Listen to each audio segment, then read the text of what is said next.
Good morning dear students. Gayatri Vidya Mandir उच्च माध्यमिक विद्यालय सांसद के यूट्यूब चैनल पर पुनः आपका हार्दिक स्वागत। आज हम 12th क्लास एग्रीकल्चर केमिस्ट्री का 500 पार्ट पढ़ रहे थे। उसमें वीडियो नंबर 1 और 2 रिलेटेड उसमें आपने देखा मध्य पीएस क्या होती है, अम्ल साथ की क्या वैसी अवधारणा होती है और पीएस स्केल किस प्रकार से काम करती है, उस पर आधारित आपने अपनी घटना देखी थी। जनरली आपको बताया था पीएस स्केल में कि ये पीएस स्केल है।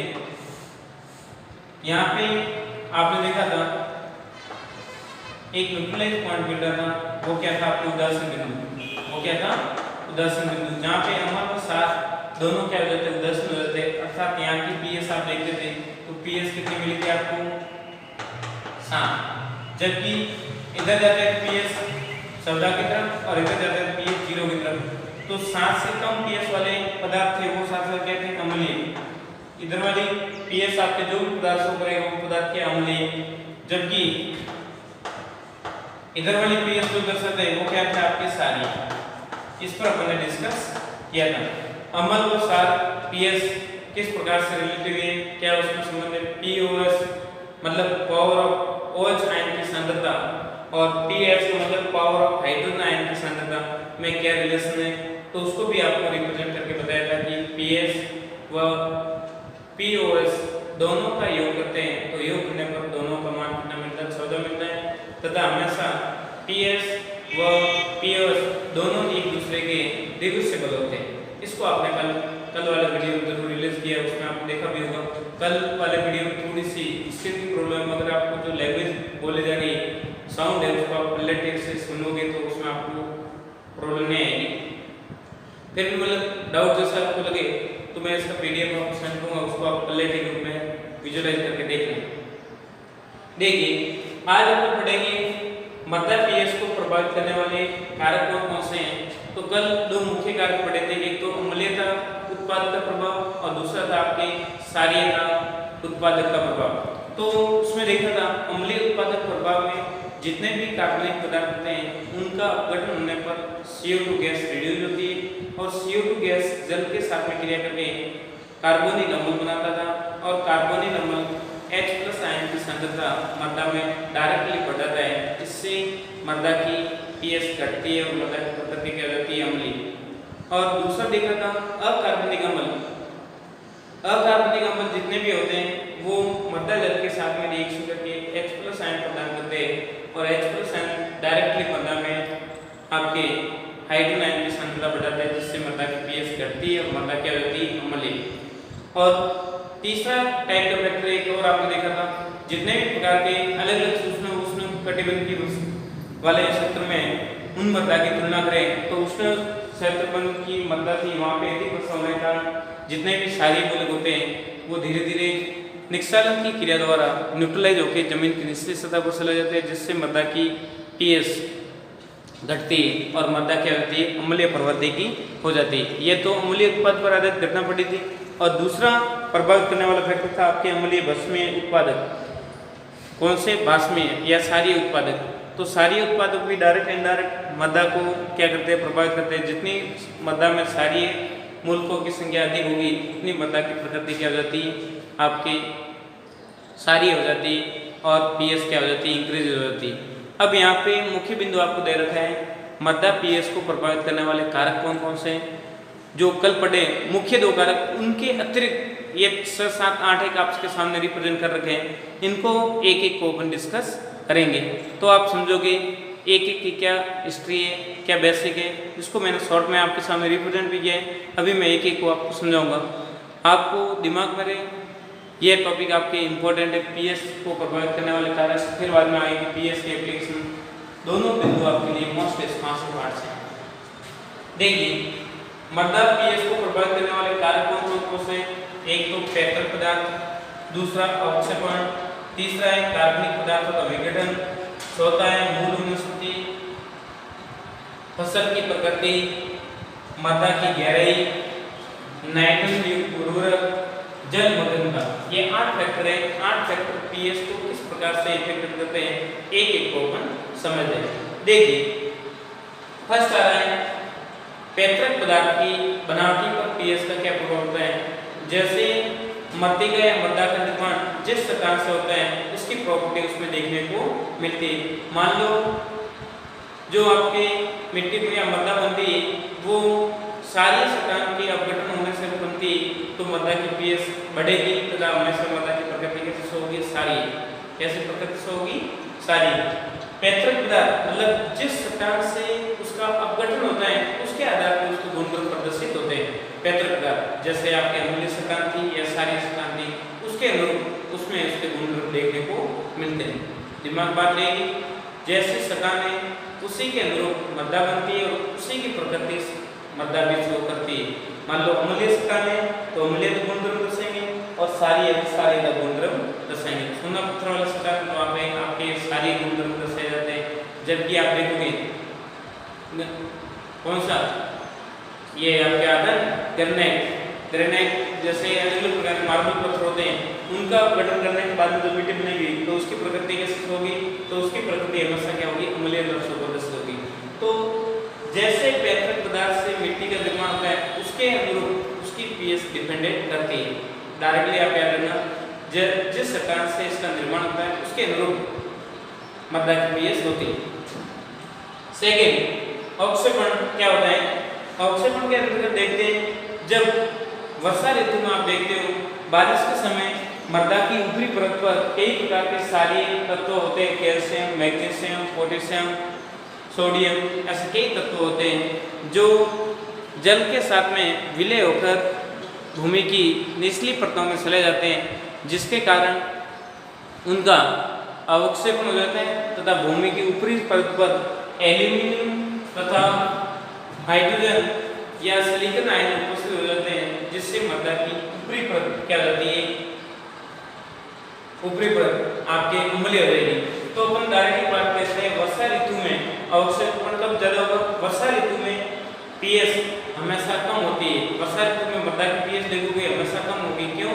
क्योंकि जितने भी सारी तत्व होते हैं वो जल के साथ घुलकर क्या हो जाते हैं जमीन की निचली परतों में चले जाते हैं और ऊपरी परत में ओनली फॉर हाइड्रोजन या एल्यूमिनियम तत्व पाए जाते हैं जिसके कारण मृदा की प्रकृति क्या होती है अम्लीय होती है। कैसे होती है अम्लीय। और पीएच अम्लीय प्रकृति है इसका मतलब पीएच हमेशा क्या होगी कम। वर्षा ऋतु मृदा की हमेशा पीएच क्या होती है कम। दिमाग बात रहेगी। यस आगे थर्ड पॉइंट कार्बनिक पदार्थों का विघटन। जितने भी प्रकार के कार्बनिक पदार्थ होते हैं जीवाश्म पदार्थ पेड़ पौधे जीव जंतु कोई भी पदार्थ है उनका अपघटन होगा विघटन होगा या टूटेंगे छोटे छोटे पार्टिकल में या जटिल सरल श्रृंखला में अपघटित होती है तब हमेशा कार्बनिक पदार्थों का अपघटन होने से सड़ने से उसमें से CO2 गैस रिलीज होती है। कौन सी CO2 गैस रिलीज होती है और साथ में ह्यूमस बनता है। क्या बनता है ह्यूमस हमेशा अम्लीय प्रकृति का होता है। एक तो उससे ह्यूमस से मृदा की अम्लीयता बढ़ती है दूसरी CO2 गैस रिलीज होती है। क्या होती है CO2 गैस जो CO2 गैस जल के साथ में घुलकर कार्बोनिल अम्ल बनाती है और आपने अभी पढ़ा था कार्बोनिल अम्ल होता है वो डायरेक्टली मृदा की पीएच को क्या करता है कम करता है। अर्थात अपन कह सकते हैं जितना कार्बनिक पदार्थों का अपघटन अधिक होगा उतनी पीएच क्या होगी घटेगी। पीएच घटेगी अर्थात अपन मृदा की प्रकृति क्या हो जाएगी अम्लता बढ़ती है। जितने मृदा में कार्बनिक पदार्थों का अपघटन अधिक होगा उतनी मृदा की पीएच घटती है तथा मृदा की प्रकृति क्या होती है अम्लीय हो जाती है। दिमाग बात रहेगी। अगला बिंदु देखते हैं। अगला बिंदु क्या दे रखा है मूल वनस्पति। मूल वनस्पति से आपका क्या तात्पर्य है देखते हैं आप। मूल वनस्पति से आप क्या समझते हो तो आप जानते हो जिस वातावरण में आप बिलोंग कर रहे हो जिस वातावरण में आप रह रहे हो वहां पर किस प्रकार की वनस्पति है उसके आधार पर मृदा की पीएच भी डिपेंडेंट करती है। मान लीजिए मूल वनस्पति के रूप में मूल वनस्पति ज्यादा जहाँ पे वनस्पति अधिक होगी डायरेक्टली आप दिमाग में सिंपल सा ट्रेंड याद रखना जहाँ पे वनस्पति अधिक होती है वहाँ पे हमेशा पीएच क्या होती है कम होती है। पीएच क्या होगी घटेगी अर्थात अपन कहेंगे मृदा अम्लीय होगी। क्यों? क्योंकि पेड़ पौधे अधिक होंगे तो उनका ह्रास भी होगा उनका अपघटन भी होता है पत्तियां भी झड़ती है फूल फ्रूट भी टूट के मृदा में गिरते हैं तो उसके कारण कार्बनिक पदार्थ डायरेक्ट पदार्थ मृदा में मिलते हैं और कार्बनिक पदार्थ मृदा में मिलने के कारण मृदा की पीएच क्या होती है, घटती है, अर्थात हम कह सकते हैं मृदा अम्लीय प्रकृति की हो जाती है। कैसे हो जाती है मृदा, अम्लीय प्रकृति की मदद से करती है। स्पेशल एक उदाहरण के रूप में आपको समझा रखा है कि जो शंकुधारी वन होते हैं और एक छोटी पत्ती वाले वन होते हैं, दोनों की आप स्थिति करोगे तो किस कैटेगरी के वनों की पीएच अधिक होती है? जो छोटे होंगे, बड़े होंगे, तो उनके मतलब बड़े क्षेत्रफल पे मृदा में मिलेंगे भी और वहाँ की पीएच को भी क्या करेंगे, डायरेक्टली क्या करेंगे, डिग्रेड। तो अपन कह सकते हैं शंकुधारी वन की तुलना में छोड़ीधारी वाले पत्तों की पीएच क्या होती है, अधिक, कम, क्योंकि ये पीएच को क्या करेंगे, डायरेक्टली क्या करते हैं, डिग्रेड, क्योंकि ये इनमें कार्बनिक पदार्थ की मात्रा अधिक होती है और कार्बनिक पदार्थ अधिक होने के कारण इनका अपघटन होगा, अधिक CO2 बनेगी, ह्यूमस भी अधिक बनेगा और इसके कारण इन वनस्पति की कंपैरिजन में इसकी तुलना में इसकी पीएच क्या होती है, कम होती है। अर्थात हम कहते हैं अम्लीयता इसकी अधिक होती है। अम्लीयता किसकी अधिक होती है, छोटी पत्ती वाले वनों की अम्लीयता क्या होती है, अधिक होती है। तभी आपने देखा होगा जितने भी छोटी पत्ती वाले वन होते हैं वहाँ के आप उष्णकटिबंधीय क्षेत्र की बात करें तो वहाँ की पीएच की स्थिति करोगे तो वहाँ की पीएच आपको क्या देखने को मिलेगी, बहुत अधिक मिलती है। पीएच क्या देखने को मिलेगी, बहुत अधिक, दिमाग बात रहेगी। अगला बिंदु दे रखा है फसल की प्रकृति। फसल की प्रकृति का भी मृदा पे क्या इफेक्ट पड़ता है, आप देखते जनरली फसल की प्रकृति का क्या मृदा पे इफेक्ट पड़ता है। अपन कहते हैं कोई भी कार्बनिक पदार्थ है या जीवाश्म पदार्थ है या पेड़ पौधे हैं, वो डायरेक्ट इनडायरेक्ट मृदा को प्रभावित करते हैं। तो अपन देखते हैं जनरली फसल के रूप में आप देखते हैं घासीय पौधे होते हैं, उनकी जड़ें गहराई तक नहीं होती और वो मृदा में इतनी पीएच को प्रभावित नहीं करते हैं। घास के द्वारा मृदा की पीएच नो इफेक्टेड, अर्थात हम कह सकते हैं घास द्वारा मृदा की पीएच प्रभावित नहीं होती है, परंतु दलहनी फसलें होती है, जितनी भी दाल वाली फसलें, लेग्यूमिनेसी कुल की फसलें होती है, वो मृदा की पीएच को क्या करते हैं, घटाते हैं, क्योंकि उनकी जड़ों में कई प्रकार के जीवाणु होते हैं और वो कई प्रकार के पदार्थों को अपघटित करते रहते हैं और धीरे धीरे कार्बनिक पदार्थ वैसे वैसे मृदा में लंबे समय तक बने रहते हैं और जीव जंतु भी मर जाते हैं अंदर, तो उनके कारण मृदा की पीएच क्या होगी, घटेगी। मृदा की पीएच क्या होगी, घटेगी। अर्थात अपन कह सकते हैं मृदा की प्रकृति क्या होगी, अम्लीय। मृदा की प्रकृति क्या होगी, अम्लीय। तो अपन बात दिमाग में रखेंगे फसल की प्रकृति भी मृदा की पीएच को क्या करती है, कम करती है, विशेष करके दलहनी फसलें। पीएच कम होना अर्थात अपन कह सकते हैं मृदा की प्रकृति क्या होती जाएगी, अम्लीय। मैंने पीएच को वर्ड यूज कर रखा है, पीएच डिक्रीज कर रखा है, इसका मतलब आप हमेशा याद रखना पीएच डिक्रीज हो रही है, इसका मतलब आपके मृदा में अम्लीयता बढ़ रही है। क्या बढ़ रही है, अम्लीयता। मैंने ये आपको पहले से बता रखा है कि पीएच जितनी कम होगी, आप जानते हो कि पीएच कम अर्थात अपन कहेंगे कंपाउंड क्या है, अम्लीय प्रकृति का, अम्लीयता क्या हो जाएगी, इंक्रीज। पीएच जितनी कम होगी उतनी अम्लीयता क्या होगी, अधिक। और पीएच ऐसा कर रखा है इंक्रीजेड, देन आपके अम्लीयता क्या होगी, घटेगी। अम्लीयता क्या होगी, घटेगी। अम्लीयता डिक्रीजेड, बट बेसिसिटी क्षारीयता क्या होगी, बढ़ती। तो इसमें आप केयर के माध्यम से समझना, मैंने आपको शॉर्ट में बता रखा है पीएच डिक्रीजेज अर्थात आप क्या होगी, अम्लीयता बढ़ती है और क्षारीयता क्या होती है, घटती है। मैंने इस केयर के माध्यम से शॉर्ट में बता रखा है, अगर आपको दिमाग में रखना पीएच डिक्रीज हो रही है मतलब मृदा की प्रकृति क्या होगी, अम्लीय, दिमाग बात रहेगी। अगला बिंदु है मृदा की गहराई। मृदा की गहराई जितनी जैसे जैसे मृदा को आप गहराई में जाओगे, मिट्टी की खुदाई करते जाओगे, तो वैसे वैसे आप देखोगे मिट्टी की जितनी अधिक खुदाई होने पर पीएच क्या होती है, घटती है। क्यों पीएच घटती है, अर्थात देखते हैं अपन क्या होता है इसमें, जैसे जैसे मृदा की गहराई होगी उसके अनुकूल पीएच पे क्या इफेक्ट पड़ता है, गहराई बढ़ेगी तो पीएच क्या होगी, घटेगी।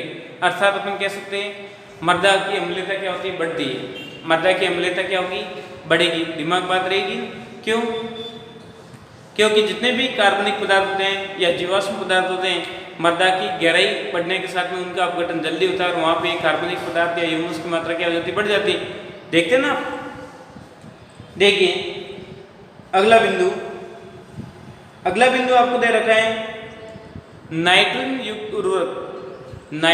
युक्त उर्वरक जैसे यूरिया, अमोनियम या डीएपी या अमोनियम सल्फेट, अमोनियम फास्फेट, जितने भी प्रकार के नाइट्रोजन युक्त उर्वरक बनाए जाते हैं वो सारे आप मृदा में जितने अधिक उपयोग करोगे उतनी उनकी पीएच मृदा की क्या करेंगे, बढ़ाएंगे।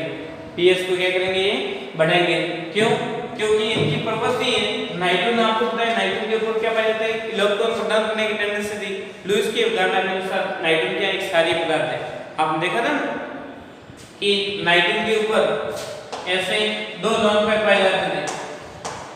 मान लो इन साइड में किसने बंद बना दिया अमोनिया के रूप में, परंतु 2 लोन पेयर पाए जाते हैं और ये 2 इलेक्ट्रॉन प्रदान किससे करते हैं, तब हमेशा नाइट्रोजन की टेंडेंसी रहती है कि इसमें लोन पेयर के रूप में इलेक्ट्रॉन उपस्थित रहते हैं और लोन पेयर की वजह से उसको अपन सारी प्रकृति प्रदर्शित करते हैं। किसकी अवधारणा के अनुसार, लुईस की अवधारणा। दिमाग में लुईस की अवधारणा क्या थी, वे पदार्थ या वे यौगिक जो इलेक्ट्रॉन प्रदान करने की टेंडेंसी रखते हैं या इलेक्ट्रॉन प्रदान करते हैं वो हमेशा लुईस क्षार कहलाते हैं, जबकि इलेक्ट्रॉन ग्रहण करने वाले पदार्थ लुईस अम्ल होते हैं। दिमाग बात है ना। अर्थात अपन कह सकते हैं जिनका अष्टक पूरा नहीं होता है वो अष्टक पूरा करने के लिए इलेक्ट्रॉन एब्जॉर्ब करते हैं और इलेक्ट्रॉन लेते हैं, अर्थात अपन कहेंगे इलेक्ट्रॉन लेने वाले क्या कहलाएंगे, हमेशा लुईस अम्ल।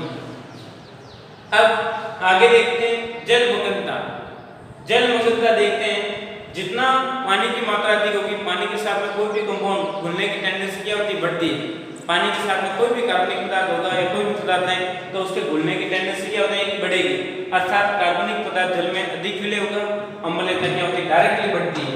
परंतु जलमग्न अधिक होने के कारण क्षारीयता क्या होती है, घटती है, क्योंकि धीरे धीरे जितने भी प्रकार के क्षारीय तत्व होते हैं, सोडियम है, पोटेशियम है, मैग्नीशियम है या कैल्शियम है, वो जल के साथ में घुल के मृदा की निचली सतह पर चले जाते हैं और मृदा की निचली सतह पर चले जाने के कारण मृदा की पीएच घट जाएगी, अर्थात मृदा की अम्लता क्या होती है, बढ़ती है। तो ये अपने 8 बिंदुओं पर डिस्कस किया कि मृदा पीएच को प्रभावित करने वाले कौन कौन से फैक्टर हैं, किस प्रकार से प्रभावित करते हैं, क्या इसका रोल है, इसको अपन ने डिस्कस किया। इसका स्क्रीनशॉट ले लीजिए। फिर अपन अगला बिंदु लेने जा रहे हैं, वो है मृदा पीएच का क्या उपयोग है, उसको अपन समझ रहे हैं। देखिए इसके भी 7 पॉइंट दे रखे हैं, उसमें जितने भी अपना क्लियर हो रहे हैं वो भी करेंगे, कुछ वो रह जाएंगे उसको अगले वीडियो में रिलीज करेंगे। इसका आपने ले लिया होगा स्क्रीनशॉट। इस मैटर को मैं हटा रहा हूँ। देखिए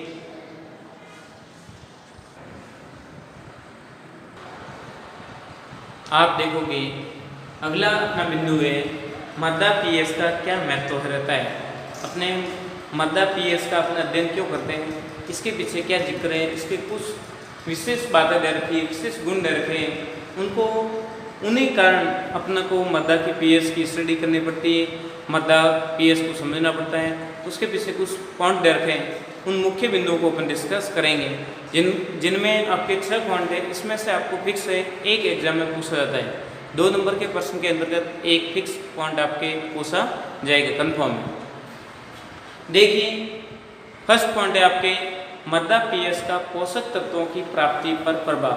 पहला क्या पढ़ेंगे अपन, मृदा पीएच का पादप पोषक तत्व या पोषक तत्वों की प्राप्ति पर क्या प्रभाव पड़ता है। दूसरा पढ़ेंगे मृदा पीएच का सूक्ष्म जीवों पर क्या प्रभाव पड़ता है। तीसरा पौधों पर पीएच का क्या प्रभाव पड़ता है। चौथा पॉइंट है पीएच का पादप रोगों पर क्या प्रभाव है। पांचवा पॉइंट है पीएच का मृदा के भौतिक गुणों को किस प्रकार से प्रभावित करती है। और छठा पॉइंट क्या बताया जा रहा है, पीएच का घास पर क्या प्रभाव पड़ता है। एक बार पुनः इन पॉइंटों को मैं दोहरा रहा हूँ, फिर बाद में अपने फर्स्ट पॉइंट को शुरू करेंगे। पहला पॉइंट है मृदा पीएच का पोषक तत्वों की प्राप्ति पर क्या प्रभाव। दूसरा मृदा पीएच का सूक्ष्म जीवों पर क्या प्रभाव पड़ता है।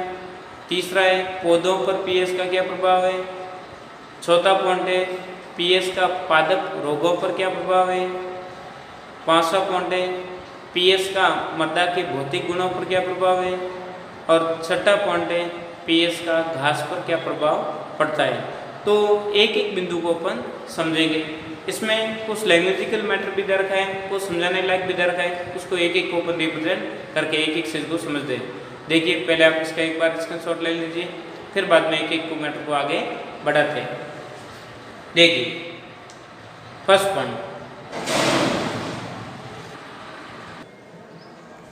देखिए पहला पॉइंट अपन डिस्कस करेंगे मृदा पीएच का पोषक तत्वों की प्राप्ति पर क्या प्रभाव पड़ता है। अपन जनरली देखते हैं मृदा विक्रिया पौधों एवं जीव जंतुओं को डायरेक्ट इनडायरेक्ट प्रभावित करती है। ये आप देखें तो जहाँ पे जिस मृदा में पीएच कितनी है, कौन से सूक्ष्मजीव होंगे, कौन से पोषक तत्व उपस्थित होंगे, किसकी मात्रा अधिक होगी, तो उनके बारे में अपने क्या बनाया, रेखीय चार्ट के रूप में रिप्रेजेंट करके बताया कि आप देखते हो कवक, कवक एक ऐसी कैटेगरी के सूक्ष्मजीव हैं जो सभी प्रकार की पीएच में क्या कहते हैं उपस्थित पाए जाते हैं और सभी प्रकार के पीएच में समान होते हैं। परंतु बैक्टीरियल होते हैं, सूक्ष्मजीव होते हैं, अम्लीय मृदा में कम होते हैं। अम्लीय मृदा में क्या होते हैं, कम, दुर्बल अम्ल में तथा अधिक सारी मृदा में पाए जाते हैं। बैक्टीरिया व एक्टिनोमाइसीट्स सूक्ष्म जीवाणु होते हैं, वो एंजाइम तो सभी स्थान पे, कवक तो सभी स्थान पे मिलते हैं। कैसी भी मृदा हो वहां पे कवक तो आपको मिलेंगे, परंतु बैक्टीरिया 5 से कम पीएच पे एग्जिस्ट नहीं करेंगे। मतलब अधिक अम्लीय मृदा में बैक्टीरिया एवं एक्टिनोमाइसीट्स जीवाणु होते हैं वो एग्जिस्ट नहीं करते हैं और इससे अधिक पीएच में वो बहुत मात्रा में देखने को मिलते हैं। अगला बिंदु है नाइट्रोजन युक्त यौगिक।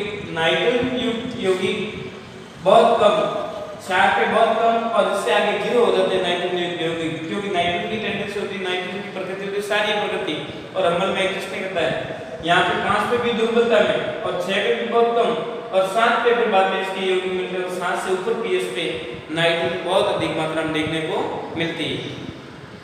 कैल्शियम की बात करें तो वो कैल्शियम और ये भी सारी तत्व है, तो सारी तत्व अम्लीय माध्यम में 7 से कम पीएच वाले पीएच की मात्रा कम देखने को मिलती है, परंतु 7 से अधिक पीएच पर ये तत्व क्या कहते हैं बहुत अधिक मात्रा में एग्जिस्ट करते हैं।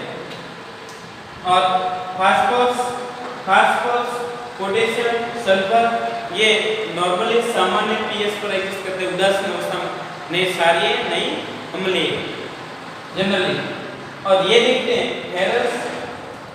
फेरस के बाद मैग्नीज, जिंक, कॉपर, कोबाल्ट ये तत्व आपके अम्लीय मृदा में पाए जाते हैं, जबकि सारी मृदा में इसकी परसेंटेज मात्रा क्या होती है 0।